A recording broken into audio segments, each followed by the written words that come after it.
RTC میں ہڑتال کی گونج۔ آج انتظامیہ کو نوٹس۔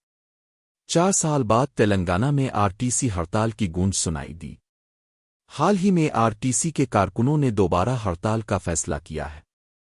اس سلسلے میں تلنگانہ RTC کی انتظامیہ کو ہڑتال کا نوٹس RTC کارکنوں کی تنظیمیں دینے والی ہے۔ اس سلسلے میں کارکنوں کی تنظیموں کے رہنما پیر 27 جنوری کو RTC کے MD سے مل کر ہڑتال کا نوٹس پیش کریں گے۔ کارکنوں کے قانونی مسائل کے حل کا مطالبہ RTC کارکنوں کی تنظیمیں کر رہی ہے۔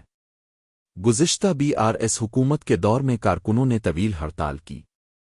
اس وقت کی حکومت نے مسائل کے حل کی ضمانت دی جس پر ہڑتال ختم کی گئی۔ تاہم ہڑتال کے دوران کئی کارکنوں کا خودکشی کرنا اس وقت ایک سنسنی خیز واقعہ تھا۔ 2023 کے آخر میں ہونے والے انتخابات میں تلنگانہ میں کانگریس اقتدار میں آئی۔ BRS کو ہرانے میں RTC کے کارکنوں نے اہم کردار ادا کیا۔ تاہم اس وقت کانگریس حکومت کے دور میں بھی RTC کے کارکنوں کا ہڑتال پر جانا ایک بحث کا موضوع بن رہا ہے۔